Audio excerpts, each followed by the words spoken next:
নমস্কার, good morning everyone. তো আমি সুলগ্না নিয়ে এসেছি আরেকটি নতুন ভিডিও। আশা করছি আপনাদের ভীষণ ভালো লাগবে, প্রথম থেকে শেষ পর্যন্ত দেখতে থাকুন। তো সকালবেলা ঘুম থেকে উঠে পড়েছি, আজকে অ্যাকচুয়ালি বুধবার। তো ভাবলাম কি রান্না করব। মা তো ওদিকে রান্না বসিয়ে দিয়েছে, আমাকে বললো তুই ব্রেকফাস্টটা বানিয়ে খেয়ে নে, কারণ নাহলে রান্না করতে দেরি হয়ে যাবে আর তোর যেতেও দেরি হয়ে যাবে। তো আমি আজকে বুঝে উঠতে পারছিলাম না কি ব্রেকফাস্টে বানাবো, তারপরে ভাবলাম একদম নর্মাল বানাই। সেটা হচ্ছে ডিম সিদ্ধ আর সাথে কিছু খেজুর।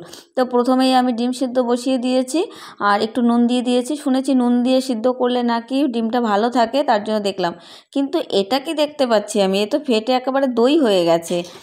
মানে লবণ দেওয়ার পরেও যে এরকম হয়েছে সেটা ভাবতেই পারছি না। তারপরে দেখলাম ঠান্ডা হওয়ার পরে খুব একটা ফাটেনি, হয়তো কোথা থেকে একটু লিক করেছে যার জন্য এই অবস্থা হয়েছে।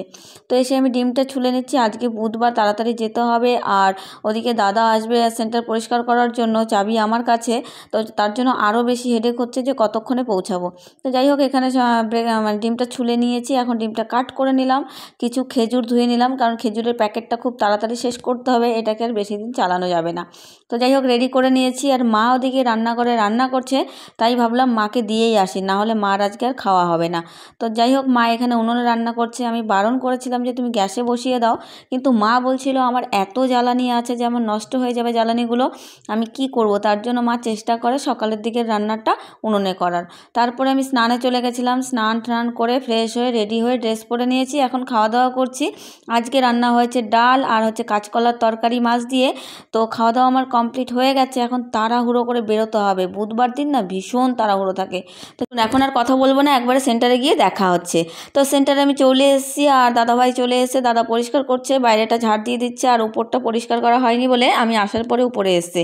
তো আজকে অনেকটা দিন পরে সাফসাফাই করা হচ্ছে। দাদা অ্যাকচুয়ালি অসুস্থ ছিল, এবং যে মাসি আমাদের আছে সেই মাসিও অসুস্থ। তাই দাদা আজকে নিজেই সুস্থ হওয়ার পরে আমাকে সকালবেলা ফোন করেছে, দিদি আজকে আমি যাবো। আমি হ্যাঁ চলে আসো তাহলে। তা যাই হোক, পরিষ্কার পরিচ্ছন্ন হয়ে গেছে, এখন দাদা একটু রেস্ট নিচ্ছে। আমি বললাম ফ্যানের নিচে বসো, ঘেমে গেছো। তো এখানে গল্প করছিলাম, আর দাদাভাই বলছিল আমি একটা নতুন ফোন কিনেছি ভিভোর, তো আমাকে দেখাচ্ছে কেমন হয়েছে দিদি। তাই বললাম বেশ ভালো হয়েছে। আর সত্যি কথা বলতে আমি ফোনটা হাতে নিয়ে দেখলাম, পিকচার কোয়ালিটিটাও বেশ ভালো। তারপরে দাদাকে আমি টাকা দিয়ে বললাম যাও চা আর বিস্কিট নিয়ে আসো, সবাই মিলে একটু খাই। তো যেহেতু আমরা তিনজন ছিলাম, তাই 3 কাপ চা আর 3টে বিস্কুট এনেছিলাম। কিন্তু এখানে মানে আসার সঙ্গে সঙ্গে পেশেন্ট চলে এসেছিলো, তো আমার একটু খারাপই লাগছিলো পেশেন্টকে সামনে বসিয়ে আমরা খাওয়া দাওয়া করব।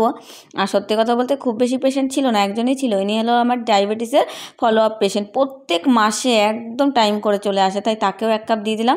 তো এর মধ্যেই আমরা চা খেতে বসবো, দাদা খাচ্ছিল বিস্কিট, এর মধ্যে একজন চেনা পরিচিত আমার এক মাসি চলে এসছে। সে আসলো, তো আমি বললাম তাহলে মাসিকে চা আর বিস্কিট অফার করা যাক, এমনিতেই মাসি আসে না, তো আজকে অনেক কষ্টের পরে এসছে। তো কি বলবো, মাসিকে চা অফার করছিলাম যে মাসি চা খাও। তো মাসি বলছিল না আমি চা খাবো না, আমি এখনই ভাত খেয়ে এসেছি। তো আমি বারবার বলছিলাম চাটা খাও না, তো বলছে না খাবো না। তারপর বললাম তাহলে ঠিক আছে, একটা বিস্কিট অন্তত খাও। তারপর অনেক সাদার পরে একটা বিস্কিট অন্তত নিয়েছে।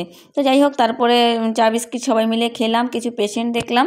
আর দেখতে দেখতে তখন আর ভিডিও শ্যুট করা হয়নি, এখন বিকেল বেজে গেছে 4:30। আজকে অনেকটা ভিড় ছিল, তার জন্য পরে আর ক্লিপ নেওয়া হয়নি। এখন আমরা যাব বাড়ি, তো তার জন্য তোড়জোড় চলছে। এখন আমি ঘরের জানলা দরজা যেখানে যেটা আছে সেটা লাগিয়ে দিয়ে যাচ্ছি। আর আমার একটা খুঁতখুঁতে অভ্যাস বারবার দেখা। তো যাই হোক, আমার আশা দিদি তালা লাগিয়ে দিয়েছে। এখন আমরা নিচে যাচ্ছি, নিচে গিয়ে তালা ঠালা লাগিয়ে তারপরে বেরিয়ে পড়বো আর কি। আমার গাড়িটা যা অবস্থা, গাড়িটাকে দেখাতে হবে। গাড়িটা বারবার ডিস্টার্ব দিচ্ছে, ওই স্টার্ট নিচ্ছিল না বারবার করে। তো যাই হোক, এখানে আশা দিদি হচ্ছে তালা লাগিয়ে দিচ্ছে আমাদের বড় গেটের তালাটা। চলুন এখন বাড়িতে গিয়ে আবার দেখা হচ্ছে।